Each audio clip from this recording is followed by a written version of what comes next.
네, 오늘 성인신심 세미나 제2부 탈출기위에 나오는 성인들, 그 중에 지난번에 모세에 대해서 했고 오늘은 사무엘에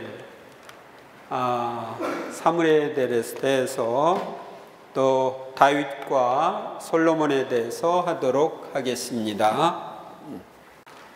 집회서 46장 13절 함께 읽겠습니다.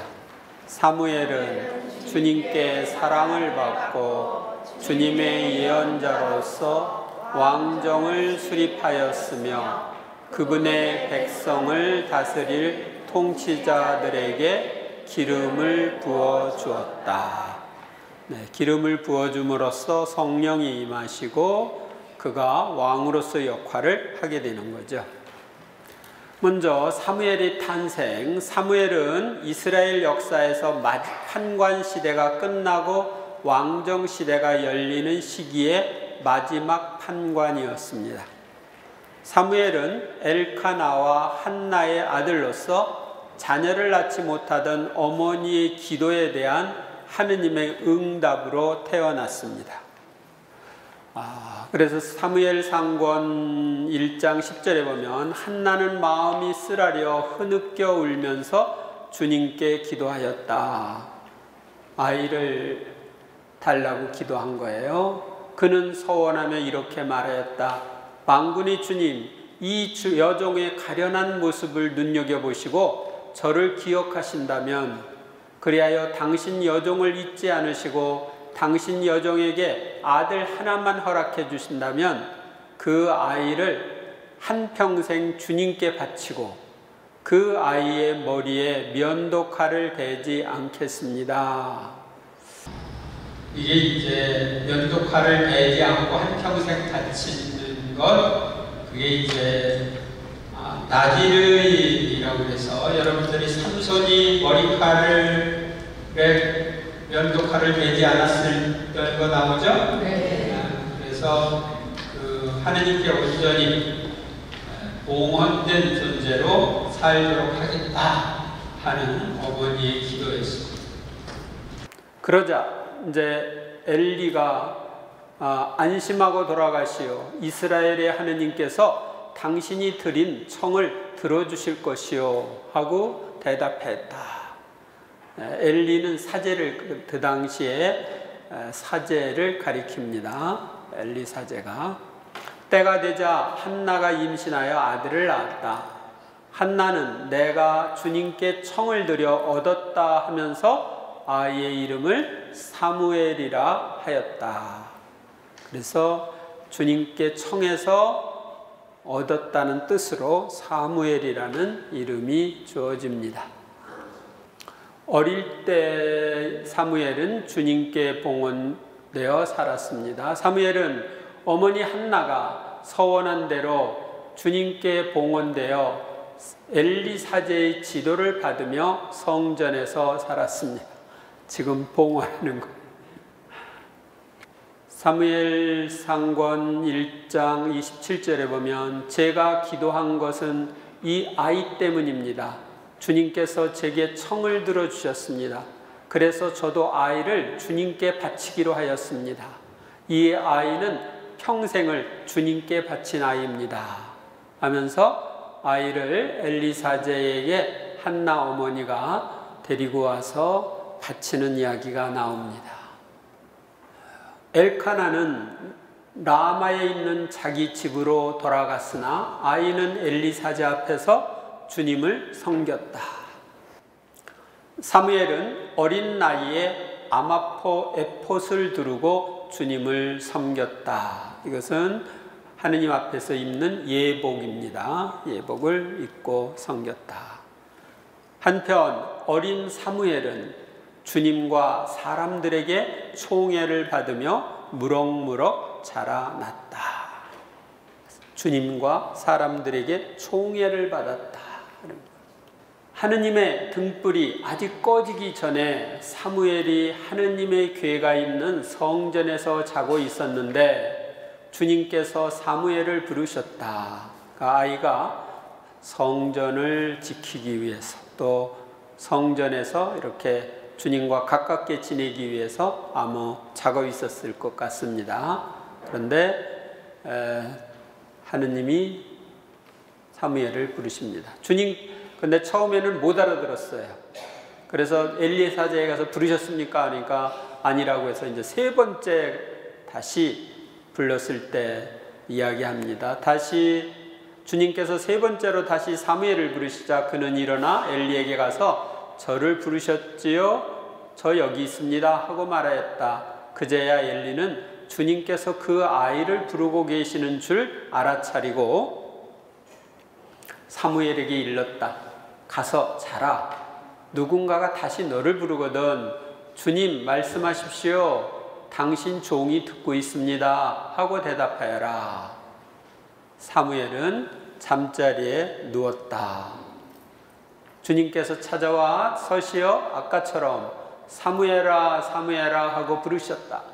사무엘은 말씀하십시오. 당신 종이 듣고 있습니다 하고 대답하였다. 지금 말씀하십시오. 당신 종이 듣고 있습니다 하는 그림이에요.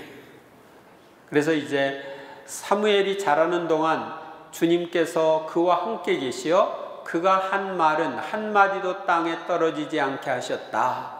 다시 말하면 그가 한 말을 이루어 주셨다 하는 것을 알려줍니다.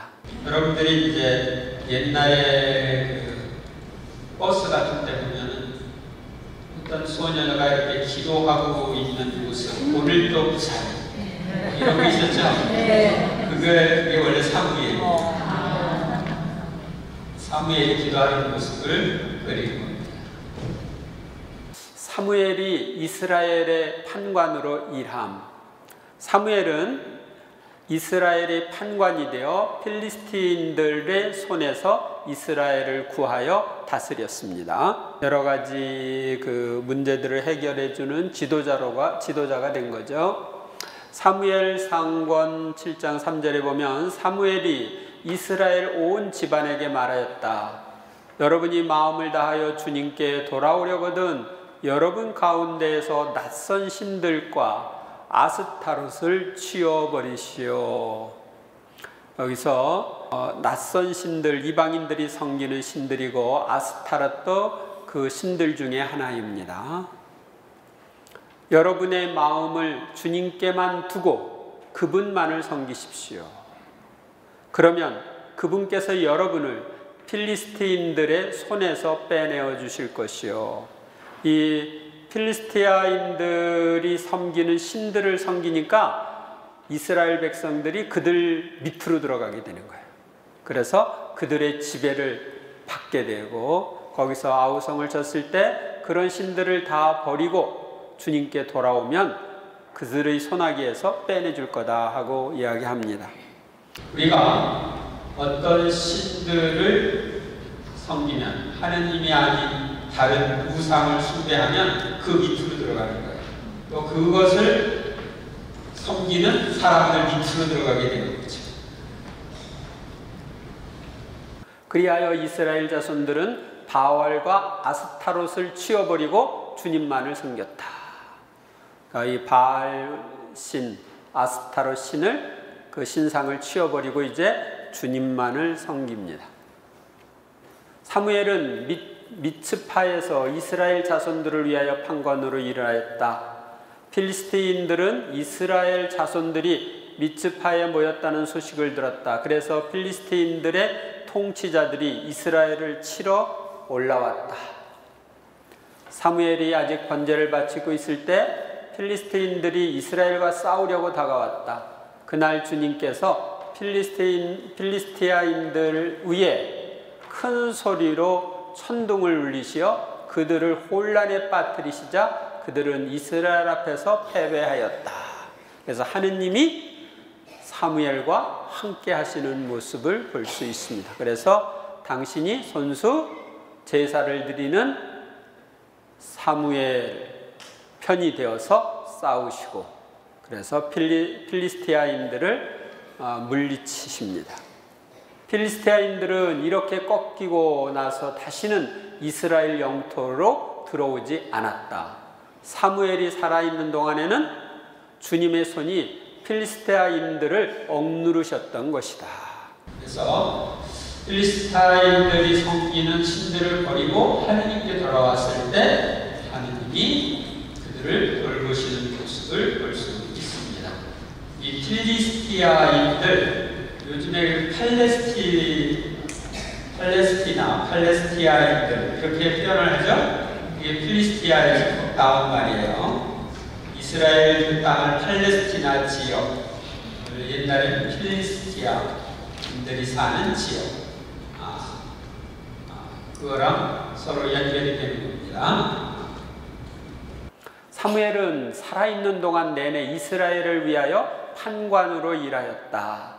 그는 해마다 베텔과 길갈과 미츠파를 돌며 그 모든 곳에서 이스라엘을 위하여 판관으로 일하였다. 그런 다음 자기 집이 있는 라마로 돌아와 거기에서도 이스라엘을 위하여 판관으로 일하였다. 그래서 마지막 판관이 사무엘이다. 그 다음에 이제 왕들이 다스리는 거예요. 판관 대신에. 그래서 나중에 이제 왕정 시대가 옵니다. 사무엘이 사울을 임금으로 세우고, 사무엘은 이스라엘 원로들의 요청과 주님의 말씀에 따라 사울에게 기름을 부어 이스라엘의 임금으로 세웠습니다. 사울이 임금이 된 후에도 이스라엘을 위하여 지속적으로 기도하고 가르침을 주었습니다. 사무엘이 그렇게 살았어요. 그래서 성경에 보면 사무엘은 나이가 많아지자 자기 아들들을 이스라엘 판관으로 내세웠다. 그런데 사무엘의 아들들은 그의 길을 따라 걷지 않고 이 속에만 치우쳐 뇌물을 받고는 판결을 그르치게 내렸다. 그래서 뇌물 받고 잘못 판단해 주니까 이제 왕을 세워달라고 백성들이 얘기한 거예요. 그러자 모든 이스라엘 원로들이 모여 라마로 사무엘을 찾아가 청하였다. 어르신께서는 이미 나이가 많으시고 아드님들은 당신의 길을 따라 걷지 않고 있으니 이제 다른 모든 민족들처럼 우리를 통치할 임금을 우리에게 세워주십시오. 이 사무엘도 아들을 잘못 키웠네요. 주님께서는 사무엘에게 그들의 말을 들어 그들에게 임금을 세워주어라 하고 이르셨다. 그래서 이제 사무엘은 기름병을 가져다가 사울의 머리에 붓고 입을 맞춘 다음 이렇게 말했다. 주님께서 당신에게 기름을 부으시어 그분의 소유인 이스라엘의 영도자로 세우셨소. 하느님이 이 사울에게 기름을 부으라고 하기 때문에 부은 겁니다. 나 또한 여러분을 위하여 기도하기를 그치거나 하여 주님께 죄를 짓지는 않을 것이요. 그리고 나는 여러분에게 좋고 바른 길을 가르쳐 주겠소. 그러니까 임금을 세운 다음에도 이스라엘 백성들을 위해서 기도하고 바른 길을 가르치는 역할은 계속했습니다. 다스리는 역할은 하지 않았지만, 사울이 하느님의 명령을 지키지 않아 배척을 받음. 사울은 필리스테아인들과 싸울 때 하느님께서 내리신 명령을 지키지 않고 번제물을 바쳤습니다. 또한 아말렉과 싸울 때 그들에게 딸린 것을 완전히 없애버리라는 명령을 어겨 배척을 받습니다. 사무엘은 죽는 날까지 사울을 보지 않았습니다. 그러니까 하느님의 말씀을 듣지 않고 살았기 때문에 보지라는 거죠. 그래서 사울은 번제물과 친교제물을 나에게 가져와라 하고 번제물을 바쳤다. 사울이 번제물을 바치고 나자 사무엘이 왔다. 번제물 바치고 났을 때 사무엘이 사울을 찾아온 이야기입니다. 이게 무슨 얘기냐면 팔레스티나 지역에서 이스라엘하고 필리스티아인들하고 전쟁을 하는데 사무엘이 도착을 하지 않았어요. 원래 사무엘이 도착을 해서 번제를 드려야 되는데, 근데 이스라엘의 군사들이 점점 흩어지니까 사울이 대신 번제를 바친 거예요. 그러니까 자기가 해야 할 역할이 아닌데 한 거죠. 사무엘이 다시 사울에게 말했다. 임금님은 어리석은 일을 하셨고 주 임금님의 하느님께서 내리신 명령을 지키지 않으셨습니다. 그것을 지키셨더라면 지금쯤 주님께서 이스라엘을 다스리는 임금님의 왕국을 영원히 굳게 세워주셨을 터인데 이제는 임금님의 왕국이 더 이상 서 있지 못할 것입니다. 주님께서 명령하신 것을 임금님이 지키지 않으셨으므로 주님께서는 당신 마음에 드는 사람을 찾으시어 당신 백성을 다스릴 영도자로 임명하셨습니다. 그래서 하느님의 말씀을 듣지 않으면 이제 문제가 된다는 걸 알려주죠. 그리고 이제 그 다음에 또 아멜렉과의 전쟁이 있었는데 그때 또 이제 그 모든 동물 다 죽이고 사람까지 다 죽이라고 했는데 군사들이 이제 거기 보면은 그런데 사울과 그의 군사들은 아각뿐만 아니라 양과 소와 기름진 짐승들 가운데서 가장 좋은 것들과 새끼 양들 그 밖에 좋은 것들은 모두 아깝게 여겨 완전히 없애버리지 않고 쓸모없고 값없는 것들만 없애버렸다. 그러니까 물질에 대한 애착 때문에 말씀을 안 듣는 거예요. 다 없애라고 그랬는데. 그래서 이제 주님의 말씀이 사무엘에게 내렸다. 나는 사울을 임금으로 삼는 것을 후회한다.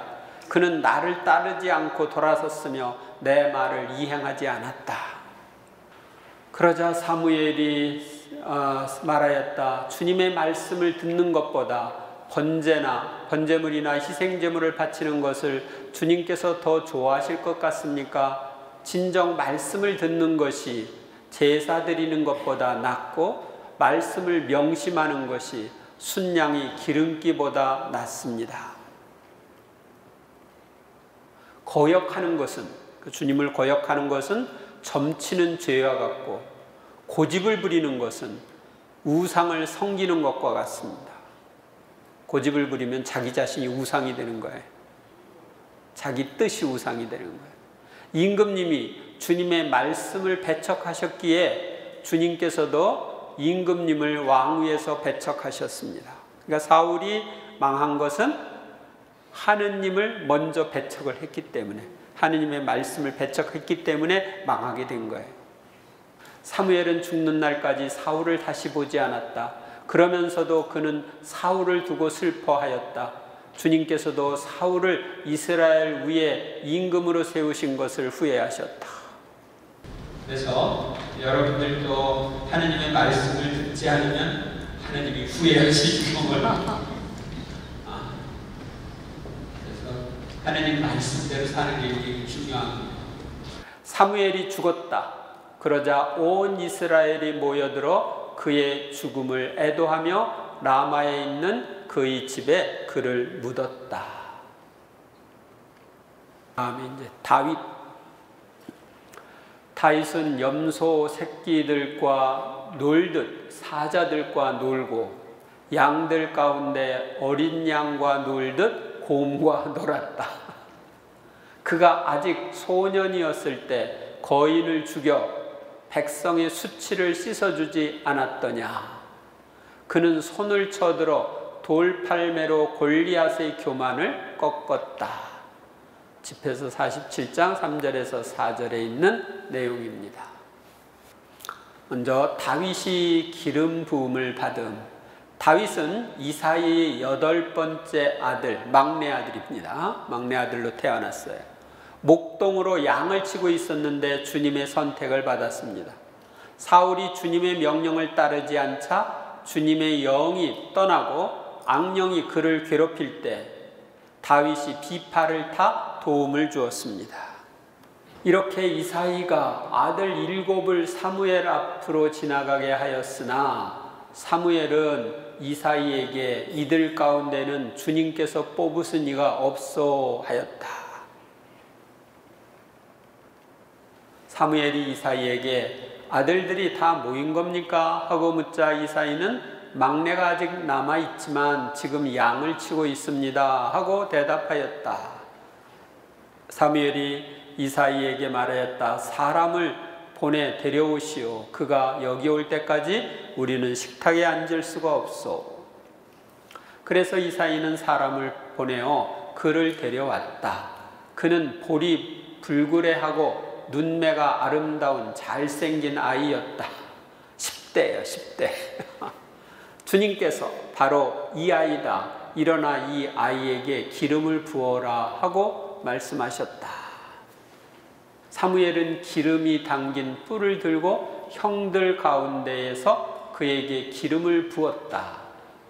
그러자 주님의 영이 다윗에게 들이닥쳐 그날부터 줄곧 그에게 머물렀다.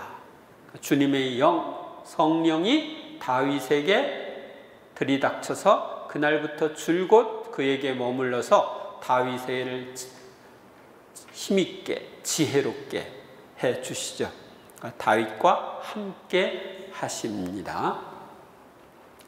주님의 영이 사울을 떠나고 주님께서 보내신 악령이 그를 괴롭혔다.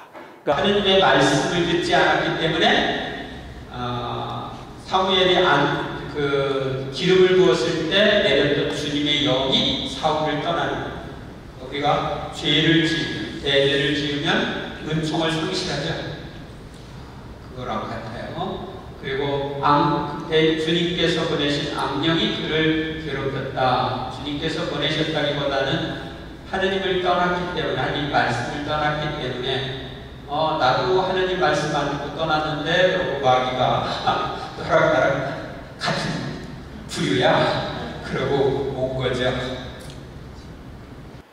하느님께서 보내신 영이 사울에게 내릴 때마다 다윗은 비파를 손에 들고 탔다. 그러면 악령이 물러가고 사울은 회복되어 편안해졌다. 그러니까 하느님을 찬미하는 노래를 부르면 악령이 물러갈 수 있다 하는 걸 보여주죠. 그래서 여러분들이 하느님을 찬양하는 것, 그것은 악령을 물리치는 데 있어서 아주 중요합니다. 노래는 두 번 기도하는 거죠. 곡으로도 기도하고 가사로도 기도하고. 그래서 그냥 기도하는 것보다 더 큰 힘이 있습니다. 다윗이 골리앗을 이김.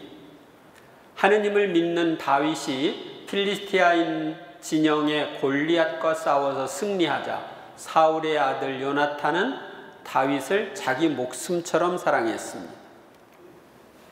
필리스티아인들은 전쟁을 일으키려고 군대를 소집하여 유다의 소코에 직결시켰다. 사울도 이스라엘을 직결시켜 엘라 골짜기에 진을 치고 필리스티아인들에게 맞서 전열을 가다듬었다. 필리스티아인들 진영에서 골리앗이라는 갓 출신 투사가 하나 나섰다. 이스라엘의 모든 군사들은 그 사람을 보자 너무나 무서워 도망을 쳤다. 등치도 크고 힘이 있은 게 보니까 상대가 안 될 것 같아서 이제 도망친 거죠. 다윗은 사울에게 아무도 저자 때문에 상심해서는 안 됩니다. 임금님의 종인 제가 나가서 저 필리스티아인 사람과 싸우겠습니다 하고 말하였다. 다윗이 계속 말하였다. 그러니까 안 된다고 하니까 이야기하는 겁니다. 사자의 발톱과 고음의 발톱에서 저를 빼내주신 주님께서 저 필리스티아 사람의 손에서도 저를 빼내주실 것입니다. 그제야 사울은 다윗에게 허락하였다. 그러면 가거라. 주님께서 너와 함께 계시기를 빈다. 근데 다윗은 이때 벌써 기름 부음을 받아가지고 주님이 함께 하셨죠. 그래서 이제 승리를 하는 겁니다. 그러고 나서 다윗은 자기의 막대기를 손에 들고 개울가에서 매끄러운 돌멩이 5개를 골라서 메고 있던 양치기 가방 주머니에 넣은 다음 손에 무린매 끈을 들고 그 필리스티아 사람에게 다가갔다. 이 돌려가지고서 탁 놓으면은 돌이 날아가죠. 우리 매끈. 여기서 매끄러운 돌 5개, 또 우리 매끈, 이것은 북주의도 5단을 생각하게 한다. 이렇게 얘기합니다. 그러자 다윗이 필리스티아 사람에게 이렇게 맞대꾸하였다. 너는 칼과 표창과 창을 들고 나왔지만 나는 네가 모욕한 이스라엘 전열의 하느님이신 만군의 주님 이름으로 나왔다. 만군의 주님이라는 것은 하늘의 모든 군대들의 주님을 가리킵니다. 모든 군대들의 주님 이름으로 나왔다. 주님께서는 칼이나 창 따위로 구원하시지 않는다는 사실도 여기 모인 온 무리가 이제 알게 하겠다. 전쟁은 주님께 달린 것이다. 그분께서 너희를 우리 손에 넘겨주실 것이다. 이 소년하고 골리앗하고 비교가 안 되죠. 다윗이 그 필리스티아 사람을 죽이고 나자 돌을 탁 던져가지고서 머리에 맞아가지고 이제 쓰러졌죠. 그래서 가서 칼을 빼가지고 죽입니다. 죽이고 돌아오자 아브네르가 그를 사울 앞에 데려갔다. 그의 손에는 필리스티아 사람의 머리가 들려 있었다. 이렇게 해서 승리를 했는데 그 다음에 요나탄은 다윗을 자기 목숨처럼 사랑하여 그와 계약을 맺었다. 그래서 왕자인 요나탄과 다윗이 친구가 됩니다. 찾아가 청하였다. 어르신께서는 이미 나이가 살려줌.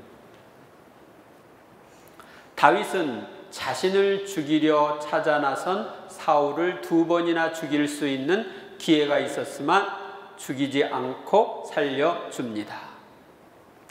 그리고 사울과 요나탄이 죽은 후 울며 단식을 합니다. 다윗이 부하들에게 말하였다. 주님께서는 내가 주님의 기름 부은 받은 이인 나의 주군에게 손을 대는 그런 짓을 용납하지 않으신다. 어쨌든 그분은 주님의 기름 부음 받은 이가 아니시냐. 다윗은 이런 말로 부하들을 꾸짖으며 사울을 치는 것을 허락하지 않았다. 다윗은 아비사이를 데리고 밤을 타서 군대가 있는 곳으로 다가갔다. 그때 사울은 진지 안에서 머리맡 땅바닥에 창을 꽂아놓고 잠들어 있었다. 아브네르와 그의 군사들도 사울을 둘러싸고 잠들어 있었다. 아비사이가 다윗에게 말하였다. 하느님께서 오늘 원수를 장군님 손에 넘기셨으니 이 창으로 그를 단번에 땅에 박아놓겠습니다. 2번 찌를 것도 없습니다. 그러나 다윗이 아비사이를 타일렀다. 그분을 해쳐서는 안 된다. 누가 감히 주님의 기름 부음 받은 이에게 손을 대고도 벌받지 않을 수 있겠느냐. 그래서 이제 살려줍니다. 2번, 한 번은 동굴에서, 한 번은 야외에서 야영할 때 2번 죽일 기회가 있는데 살려줬습니다. 그런데 이제 결국 필리스티아인들과 싸우다가 다윗이 아니라 사울과 요나탄이 죽습니다. 그 죽음에 대한 보고를 듣고 그러자 다윗이 자기 옷을 잡아 찢었다. 그와 함께 있던 사람들도 모두 그렇게 하였다. 그들은 사울과 그의 아들 요나탄 그리고 주님의 백성과 이스라엘 집안이 칼에 맞아 쓰러진 것을 애도하고 울며 저녁 때까지 단식하였다. 그래서 진정한 슬픔을 나타냅니다. 자기를 죽이려는 사람이 죽었을 때 고소하다 잘됐다 그러지 않고 슬퍼하는 모습을 볼 수 있습니다. 유다와 이스라엘 임금이 된 사울이 죽은 후 다윗은 필리스티아 지역에서 헤브론으로 옮겨와 유다의 임금으로 기름 부음을 받습니다. 그리고 사울의 아들이 이스보셋이 죽은 후 온 이스라엘의 임금이 되었습니다. 그리고 시온 산성이 있는 예루살렘을 점령하여 수도로 삼았습니다. 다윗은 함께 있던 부하들도 저마다 가족을 데리고 올라가게 하였다. 그리하여 그들은 헤브론의 여러 성읍에 자리 잡았다. 그러자 유다 사람들이 와 거기에서 다윗에게 기름을 붓고 그를 유다 집안의 임금으로 세웠다. 그러니까 유다 지파의 임금이 된 거예요, 처음에는. 그 다음에 이제 사울의 아들이 이스보셋 죽고 난 다음에 이스라엘의 원로들이 헤브론으로 임금을 찾아가자 다윗 임금은 헤브론에서 주님 앞으로 나아가 그들과 계약을 맺었다. 그리고 그들은 다윗에게 기름을 부어 이스라엘의 임금으로 세웠다.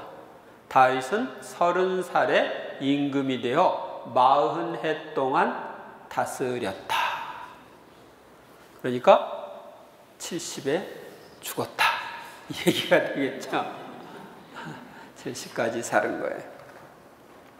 그는 헤브론에서 7해 6달 동안 유다를 다스린 다음 예루살렘에서 33해 동안 온 이스라엘과 유다를 다스렸다.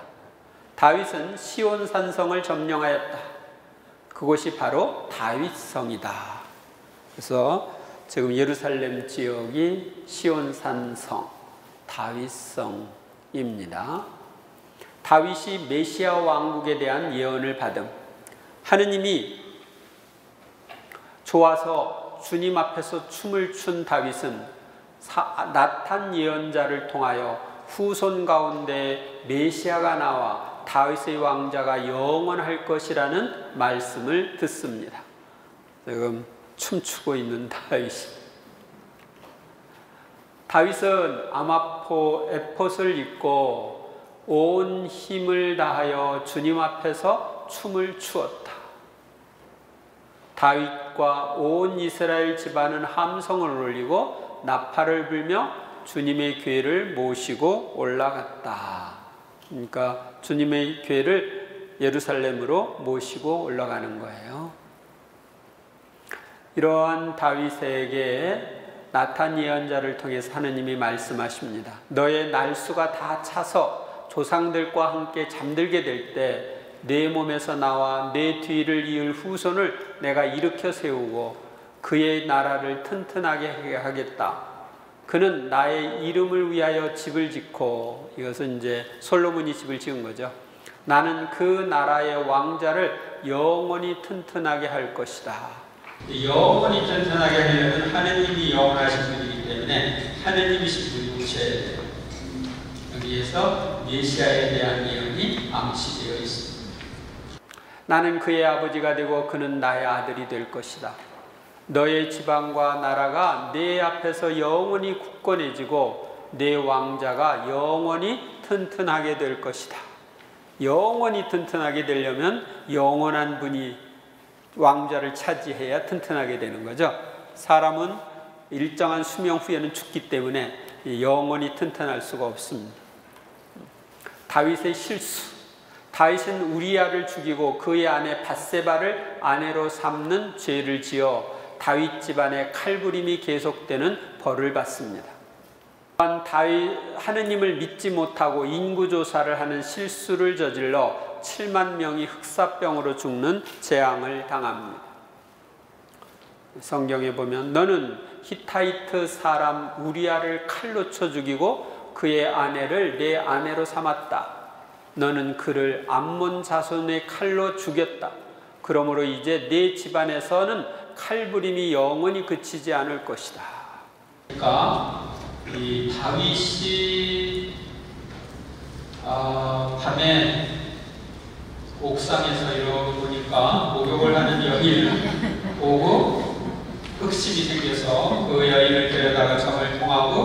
아기를 임신하니까 이제 그 우리아가 집에 가서 아내와 자서 그 아이가 생긴 것처럼 꾸미려고 했는데 우리아가 전장에서 와가지고 집에 가서 자지 않고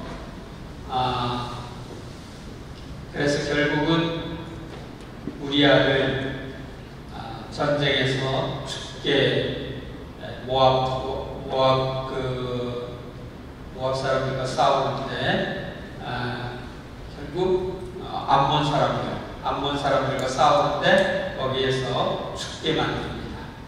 그런데 칼로 그를 죽이고 난 다음에 우리아의 아내인 바스데바를 아내로 맞아들였지만 그 후에 이제 나탄 예언자를 통해서 하느님이 다윗에게 이야기하는 것입니다. 우리아를 칼로 쳐 죽이고 그의 아내를 내 아내로 삼았다. 그러므로 이제 내 집안에서는 칼부림이 영원히 그치지 않을 것이다. 그때 다윗이 나탄에게 내가 주님께 죄를 지었소 하고 고백하였다. 그러니까 이런 죄에 대한 지적을 받았을 때 뉘우치는 다윗의 모습을 볼 수 있는데 성경에 보면 이제 다윗이 자기 죄를 참회하는 시편이 나오죠. 하느님, 당신 자애에 따라 저를 불쌍히 여기소서. 당신의 크신 자비에 따라 저의 죄악을 지워주소서. 저의 죄악을 제가 알고 있으며 저의 잘못이 늘 제 앞에 있습니다. 다윗과 사울이 다른 점이 있어요. 사울은 죄를 지적받았을 때 인정하고 뉘우쳐야 되는데 변명했어요. 변명하고 뉘우치지 않았어요. 그런데 다윗은 죄를 지적받았을 때 뉘우치는 거예요. 잘못을 고백하며 용서를 청하는 거예요. 다윗은 이렇게 인고조사를 한 다음 양심의 가책을 느껴 주님께 말씀드렸다. 제가 이런 짓으로 큰 죄를 지었습니다. 그러나 주님, 이제 당신 종의 죄악을 없애주십시오. 제가 참으로 어리석은 일을 저질렀습니다. 인구조사를 하는 것은 하느님께 의지하는 게 아니라 인구에 의지해가지고 모든 걸 하려고 하니까 하느님께 의지하며 살아야 할 그 왕으로서의 그런 것을 어긴 거죠. 그래서 이제 죄를 지었다고 얘기하는 것입니다. 가드가 다윗에게 가서 이렇게 알렸다. 임금님 나라에 7해 동안 기근이 드는 것이 좋습니까? 아니면 임금님을 뒤쫓는 적들을 피하여 석 달 동안 도망 다니는 것이 좋습니까? 아니면 임금님 나라에 사흘 동안 흑사병이 퍼지는 것이 좋습니까? 저를 보내신 분께 무엇이라고 화답해야 할지 지금 잘 생각하여 결정하시기 바랍니다.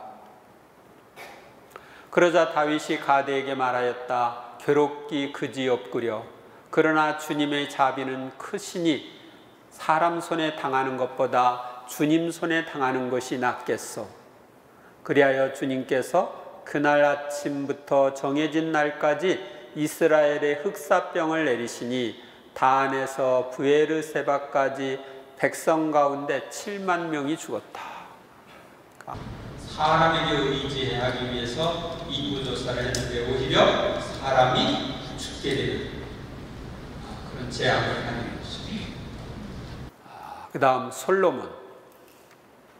다윗의 후계자로 슬기로운 아들이 일어섰는데 다윗 덕분에 이 아들은 편안히 살게 되었다. 솔로몬은 하느님께서 사방을 평온하게 해주셨기 때문에 평화로운 시대에 나라를 다스렸다. 그리하여 솔로몬은 주님의 이름을 위하여 성전을 짓고 그 안에 영원한 성소를 마련해 두었다. 집회서 47장 12절에서 13절 말씀이죠. 다윗의 후계자인 솔로몬이 어떤 일을 했는지를 이야기합니다. 먼저 솔로몬의 탄생. 솔로몬은 다윗이 밧세바에게서 태어난 아들의 목숨을 살려주시도록 오랫동안 단식하며 기도했는데도 죽은 후 태어난 아이입니다. 그러니까 이 밧세바와 정을 통해서 얻었던 아들은 하느님께서 거두어 가신다고 해서 죽게 되는데, 처음에 아기를 살려달라고 10일 동안 단식하면서 기도했어요. 먹지도 않고 마시지도 않고 기도를 했는데, 그 다음 아이들 죽을 염려가 있죠. 그러니까 얼마나 이때 애절하게 기도를 했겠습니까? 다윗은 자기 아내 밧세바를 위로하고 그에게 들어 잠자리를 같이 하였다. 밧세바가 아들을 낳자 다윗은 그의 이름을 솔로몬이라 하였다. 주님께서 그 아이를 사랑하셨다. 주님께서는 예언자 나탄을 보내시어 당신께서 사랑하시는 아이라 하여 그의 이름을 여디드야라고 부르게 하셨다. 솔로몬이 다윗의 뒤를 이어 임금이 됨. 솔로몬은 아도니아가 임금이 되려고 할 때 어머니 밧세바와 나탄 예언자의 도움으로 임금이 됩니다. 다윗은 죽는 날이 가까워지자 솔로몬에게 주 내 하느님의 명령을 지켜 그분의 길을 걸으라고 당부합니다. 열왕기에 보면은 내가 주 이스라엘의 하느님을 두고 그대 아들 솔로몬이 내 뒤를 이어 임금이 되고 나 대신 왕좌에 앉을 것이다 하고 맹세하였으니 오늘 그대로 하겠소. 밧세바는 무릎을 꿇어 얼굴을 땅에 대고 임금에게 절하며 아뢰었다. 저희 주군이신 다윗 임금님 만수무강하십시오. 다윗 임금이 차독 사제와 나탄 예언자 그리고 여호야다의 아들 브나야를 불러 오너라 하고 말하였다. 그들이 임금 앞으로 나오자 임금이 그들에게 명령하였다. 그대들 주군의 신하들을 거느리고 내 아들 솔로몬을 내 노새에 태워 기온샘으로 내려가시오. 거기서 차독 사제와 나탄 예언자는 그에게 기름을 부어 그를 이스라엘 임금으로 세우시오. 그러고 나서 나팔을 분 다음 솔로몬 임금 만세하고 외치시오. 그리고 그를 따라 올라오시오. 그가 와서 내 왕좌에 앉아 나를 대신하여 임금이 될 것이오. 내가 그를 이스라엘과 유다의 영도자로 임명하였소. 그래서 이제 다윗의 아들 솔로몬이 임금이 됩니다. 다윗은 죽는 날이 가까워지자 자기 아들 솔로몬에게 이렇게 일렀다. 나는 이제 세상 모든 사람이 가는 길을 간다. 너는 사나이답게 힘을 내어라. 주 내 하느님의 명령을 지켜 그분의 길을 걸으며 또 모세법에 기록된 대로 하느님의 규정과 계명, 법규와 증언을 지켜라. 그러면 네가 무엇을 하든지 어디로 가든지 성공할 것이다. 어디에 가서 뭘 하든지 성공할 수 있는 비결은 뭐예요? 하느님의 명령을 지켜서 따라가는 거예요. 솔로몬이 주님으로부터 지혜와 분별력, 부와 명예를 받음. 솔로몬은 꿈에 하느님을 만나 당신 백성을 통치하고 선과 악을 분별할 수 있게 해주시기를 청합니다. 하느님은 지혜와 분별력뿐만 아니라 부와 명예도 주십니다. 임금은 제사를 드리러 기브온에 갔다. 이 기브온에서 주님께서는 한밤중 꿈에 솔로몬에게 나타나셨다. 하느님께서 내가 너에게 무엇을 해주기를 바라느냐 하고 물으셨다. 여러분들은 뭘 해주기를 바랄까? 무엇을 해주기를 바랄까? 어떤 사람이 꿈에 무엇을 해주기를 바라느냐 하고 물었는데 세 가지 중에 하나 선택해라. 머리를 좋게 해주자. 돈을 주랴, 여자를 주랴. 그랬더니 그 총각이 이건 다 필요한 게 없을까? 빨리 머리 좀 여자. 그랬더니 깨어나 보니까 머리가 돈 여자가 아니고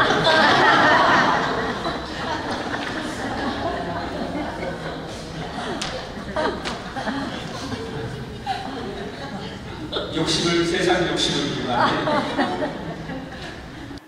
솔로몬은 이렇게 대답합니다. 주 저의 하느님, 당신께서는 당신 종을 제 아버지 다윗을 이어 임금으로 세우셨습니다만 저는 어린아이에 지나지 않아서 백성을 이끄는 법을 알지 못합니다. 그러니 당신 종에게 듣는 마음을 주시어 당신 백성을 통치하고 선과 악을 분별할 수 있게 해 주십시오. 그 듣는 마음 두 가지인데요. 하나는 하느님의 말씀을 듣는 것. 그러니까 하느님의 말씀, 그분의 목소리를 듣는 것. 또 다른 하나는 다른 사람들의 말에도 귀를 기울이는 거죠. 소통. 그래서 선과 악을 분별할 수 있게 해달라고 기도합니다. 그래서 하느님께서는 그에게 이렇게 말씀하셨다. 내가 그것을 청하였으니 곧 자신을 위해 장수를 청하지 않고 자신을 위해 부를 청하지 않고 내 원수들의 목숨을 청하지도 않고 그 대신 이처럼 옳은 것을 가려내는 분별력을 청하였으니 자, 내가 네 말대로 해주겠다. 이제 너에게 지혜롭고 분별하는 마음을 준다. 너 같은 사람은 내 앞에도 없었고 너 같은 사람은 내 뒤에도 다시 나오지 않을 것이다. 그만큼 분별력이 뛰어날 거다. 그런 거죠. 또한 나는 네가 청하지 않은 것, 곧 부와 명예도 너에게 준다. 내 일생 동안 임금들 가운데 너 같은 사람이 없을 것이다. 그래서 여러분들도 지혜롭고 분별력 있는 마음을 가져야 되겠죠? 네. 그래야 올바로 분별하고 판단해서 행동함으로써 좋은 열매를 거둘 수가 있습니다. 이 분별력이 흐려지면 망합니다. 잘못된 판단과 결정으로 인해서 망합니다. 하느님께서 솔로몬에게 지혜와 매우 뛰어난 분별력과 넓은 마음을 바닷가의 모래처럼 주시니 엄청나게 많이 주신 거예요. 솔로몬의 지혜는 동방 모든 지혜와 이집트의 모든 지혜보다 뛰어났다. 그래서 우리가 지혜로운 왕, 그러면 솔로몬을 이야기합니다. 그는 잠언을 3000개나 지었고, 여러분들 구약 성경에 잠언 있죠? 우리가 어떻게 살아야 되는지 교훈을 주는 그 잠언을 3000개나 지었고 그의 노래는 1005편이나 되었다. 이게 1000편이 넘는 노래를 지었다. 1000곡이 넘는 노래를 지었다. 솔로몬은 레바논에 있는 향백나무부터 담벼락에서 자라는 우슬초에 이르기까지 초목들에 관하여 이야기할 수 있었으며 짐승과 새와 기어다니는 것과 물고기에 관해서도 이야기할 수 있었다. 그 모든 피조물에 대해 이야기할 수 있을 그런 지식을 가지고 있었던 거예요. 그리하여 모든 민족들에게서 사람들이 솔로몬의 지혜를 들으러 왔다. 주님, 저도 이런 지혜를 가지고 싶었습니다. 네. 예루살렘 성전 건축.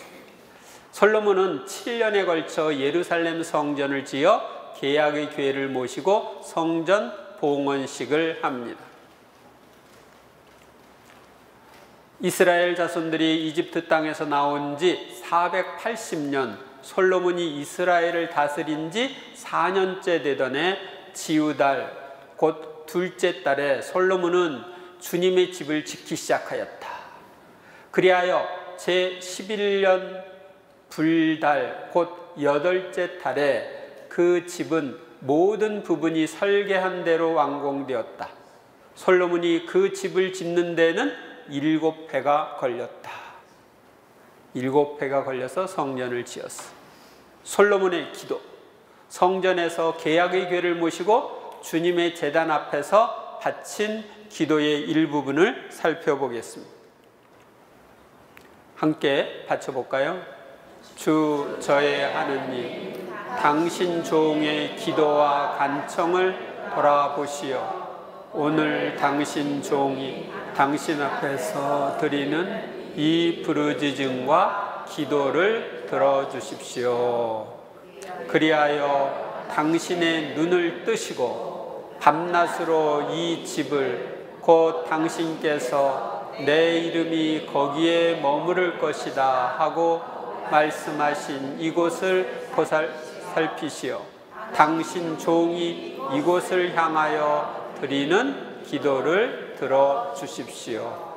네, 성전을 향해서 드리는 기도를 들어달라고 말합니다.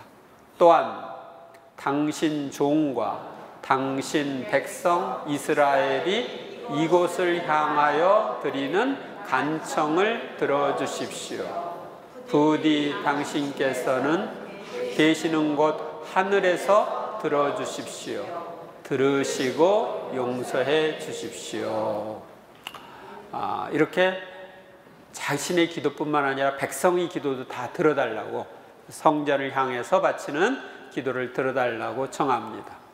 그 다음에 좀 띄어가지고 이 땅에 기근이 들 때 흑사병과 마름병과 깐부기병이 돌거나 메뚜기 떼와 누리 떼가 설칠 때, 적이 성읍을 포위할 때, 온갖 환난과 온갖 질병이 번질 때, 당신 백성 이스라엘이 개인으로나 전체적으로나 저마다 마음으로 고통을 느끼며 이 집을 향하여 두 손을 펼치고 무엇이나 기도하고 간청하면 당신께서는 계시는 곳 하늘에서 들으시어 용서해 주시고 행동하십시오. 당신께서는 사람의 마음을 아시니 그 모든 행실에 따라 갚아주십시오. 당신만이 모든 사람의 마음을 아십니다. 네, 하느님만이 모든 사람의 마음을 아시죠? 또한 당신 백성 이스라엘에게 속하지 않은 이방이라도 그가 당신 이름 때문에 먼 고상에서 찾아오거든 곧 그들이 당신의 위대한 이름을 듣고 당신의 강한 손과 뻗은 팔이 하신 일을 듣고 와서 이 집을 향하여 기도하면 당신께서 계시는 곳 하늘에서 들으시고 그 이방인이 당신께 호소하는 것은 무엇이나 이루어 주십시오. 그래서 이 성전은 만민이 기도하는 집이다. 솔로몬뿐만 아니라 이스라엘 백성들, 이방인들까지 그들이 하는 기도를 들어주시라고 하느님께 청합니다. 눈을 뜨시어 당신 종의 간청과 당신 백성 이스라엘의 간청을 굽어보시고 그들이 당신께 부르짖을 때마다 그들의 호소를 들어주십시오. 네, 이러한 아주 훌륭한 기도를 하느님께 성전 봉헌 때 바쳤습니다. 솔로몬의 기도에 대한 응답, 솔로몬이 바친 기도에 대하여 주님은 응답해 주셨습니다. 열왕기상권 9장 2절 이하에 보면 주님께서 기브온에서 나타나셨던 것처럼 솔로몬에게 두 번째로 나타나셔 이렇게 말씀하셨다. 나는 네가 내 앞에서 한 기도와 간청을 들었다. 네가 세운 이 집을 성별하여 이곳에 내 이름을 영원히 두리니 내 눈과 마음이 언제나 이곳에 있을 것이다. 지금은 언제나 이 성전 안에 계십니다. 주님의 눈과 마음. 그러나 만일 너희와 너희 자손들이 나에게서 돌아서서 내가 너희 앞에 내놓은 계명과 규정을 따르지 않고 가서 다른 신들을 섬기거나 예배하면 나는 내가 준 땅에서 이스라엘을 잘라버리고 내가 내 이름을 위하여 성별한 이 집을 내 앞에서 내버리겠다. 결국은 이스라엘이 이방신들을 섬김으로써 하느님이 내치죠. 그래서 바빌론 포로 생활을 하게 되죠. 솔로몬이 다른 신들을 섬겨 나라가 분열됨.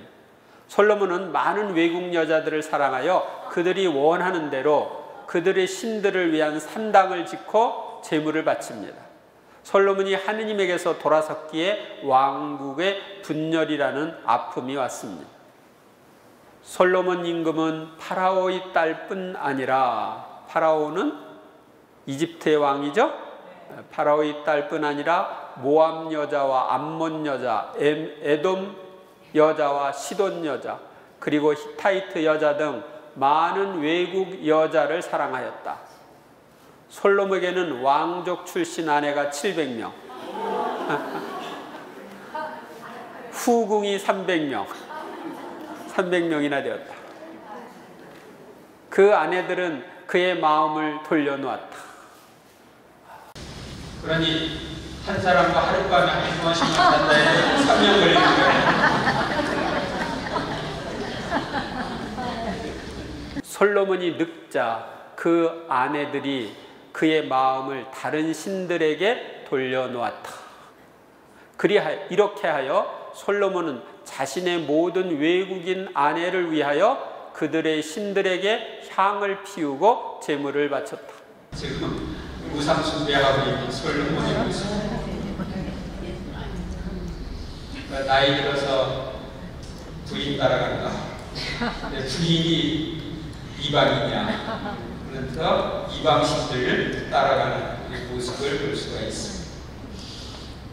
주님께서 솔로몬에게 진노하셨다. 그의 마음이 주 이스라엘의 하느님에게서 돌아섰기 때문이다. 그리하여 주님께서 솔로몬에게 이렇게 말씀하셨다. 내가 이런 뜻을 품고 내 계약과 내가 너에게 명령한 규정들을 지키지 않았으니 내가 반드시 이 나라를 너에게서 떼어내어 너의 신하에게 주겠다. 다만 내 아버지 다윗을 보아서 내 생전에는 그렇게 하지 않고 내 아들의 손에서 이 나라를 떼어내겠다. 그러나 이 나라 전체를 떼어내지는 않고 나의 종 다윗과 내가 뽑은 예루살렘을 생각하여 한 지파만은 내 아들에게 주겠다. 그래서 유다 지파만 이 예루살렘을 중심으로 살게 되고 다른 11지파는 북이스라엘 왕국에 속하게 됩니다. 온 이스라엘은 여로보암이 돌아왔다는 소식을 듣고 사람을 보내어 그를 집회에 불러서 온 이스라엘 임금으로 세웠다. 유다 지파 말고는 아무도 다윗 집안을 따르지 않았다. 그러니까 이 우상 숭배라고 하는 것이 얼마나 큰 해를 끼치는지를 알 수 있는 것이죠. 솔로몬이 예루살렘에서 온 이스라엘을 다스린 기간은 40해이다. 솔로몬은 조상들과 함께 잠들어 자기 아버지 다윗의 성에 묻히고 그의 아들 르하브암이 그의 뒤를 이어 임금이 되었다. 마지막, 지금까지 우리는 출애굽기에서 열왕기 상권에 나오는 통치자들 중에 중요한 성인들에 대하여 살펴보았습니다. 이 성인들의 생애를 통하여 우리에게 주신 교훈을 마음에 새기고 실천하도록 합시다. 조금 더 이제 부언해서 설명을 하면, 먼저 사무엘에서는 사무엘 어머니가 아기를 못 낳는 여자였죠. 그런데 기도를 해서 아기를 갖게 되었죠. 여기 혹시 아기 못 낳는 여인 있으면 기도해서 아이를 가질 수 있을 텐데, 여기 대부분이 다 못 낳는 여자네.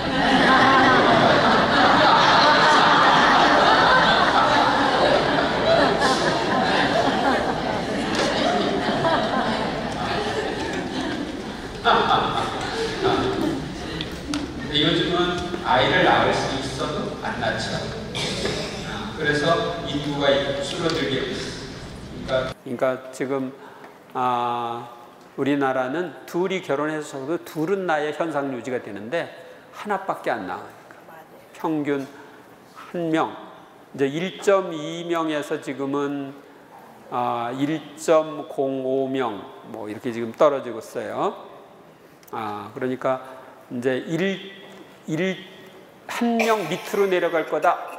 이렇게 되면 이제 문제가 더 심각해지죠. 그런데 기도를 통해서 얻은 아이는 위대한 인물이 된다. 아시겠습니까? 그래서 여러분들은 끝났지만 여러분들 자녀들이 또 아이를 낳을 때 기도하면서 아이를 낳을 수 있도록 도와주면 좋겠습니다. 그리고 사울이 망한 이유는 하느님 말씀대로 안 따라서 망했죠. 그리고 잘못을 했을 때 잘못 지적하면은 잘못했다고 용서를 청하고 바꿔야 되는데 변명을 했죠. 그러니까 뉘우침이 없었기 때문에 사울은 망한 거예요.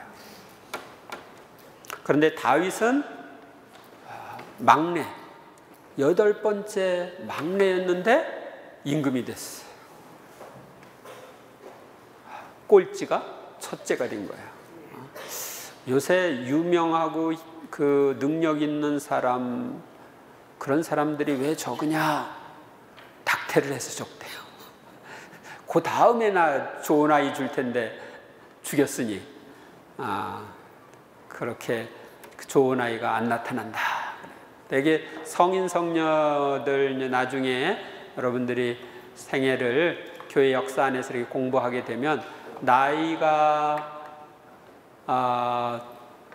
많아서 얻은 아이뿐만 아니라 뭐 첫째가 아니라 10몇째, 20몇째 뭐 이런 사람이 위대한 성인이 되는 경우들이 있어요. 그래서 하느님이 이끄시는 대로 우리가 따라가야 되는데 자기들 스스로 가족 계획을 한다고 이렇게 저렇게 해가지고 오늘날은 문제가 되고 있습니다.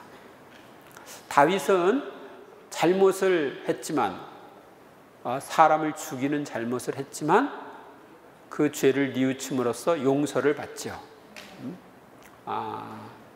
또 인구조사도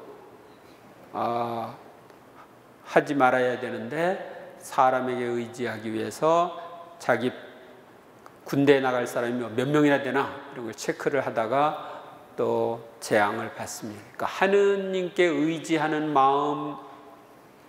마음으로부터 멀어지면 십계명을 어기면 우리는 고통을 당합니다.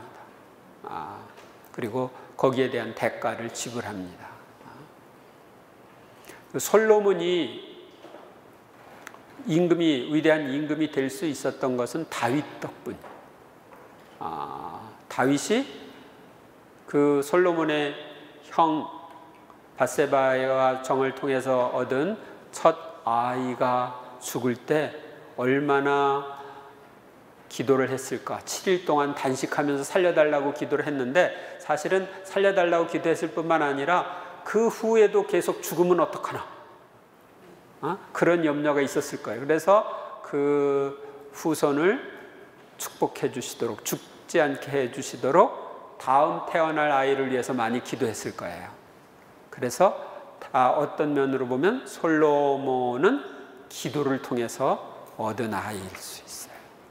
그래서 위대한 인물이 됐지만 결국 늙음악해는 여자들 말 들어가지고 이 하느님 말씀을 들어야 되는데 다른 여인들의 말을 들어서 우상 숭배를 함으로써 망하게 되는 거죠. 그러니까 성경의 교훈은 항상 하느님을 떠나면 망한다. 하느님께 돌아오면 좋은 결실을 거둔다 하는 것입니다. 그래서 여러분들이 하느님을 떠날 거요? 아니요. 떠날 사람은 또 하느님을 떠난다는 건 죽는 거나 똑같아요. 그러니까 앞으로는 하느님을 어떤 경우도 떠나지 않겠다. 하느님 말씀에는 네 하고 순종하겠다. 하는 그런 자세를 가지고 살아야 합니다. 아셨습니까? 그래야 성인도 되는 거야. 이런 역사를 통해서 우리는 교훈을 얻는 거예요. 하느님 말씀대로 살지 않고 자기 멋대로 자기 생각대로 살면 망한다. 그런데 똑같이 잘못을 저질렀어도 변명하고 뉘우치지 않으면 또 그 잘못을 반복하게 되고 결국은 그것 때문에 왕의 자리에서도 쫓겨나고, 그런데 잘못을 저질렀어도 뉘우치고 잘못 지적했을 때 맞다고 하면서 용서를 청하면 잘못을 용서받는다. 그러나 용서받지만 대가는 지불한다. 그래서 그 칼부림이 후손들에게 있게 되고 또 왕국이 분열되고 하는 아픔들이 오죠. 그래서 여러분들은 앞으로의 생활 속에서 하느님을 따르는 것, 하느님의 말씀을 따르는 것, 어떤 경우도 그분을 떠나면 안 된다는 것, 이것을 기억하면서 사시기 바랍니다. 네, 그러면 강복드리도록 하겠습니다. 성부와 성자와 성령의 이름으로 아멘. 좋으신 하느님, 여기에 있는 이들이 성서에서 교훈을 얻어 성경 말씀을 기억하며 살 수 있도록 축복해 주소서. 전능하신 천주 성부와 성자와 성령께서는 여기에 있는 이들에게 축복을 내리시어 길이 머물게 하소서. 아멘. 성부와 성자와 성령의 이름으로 아멘.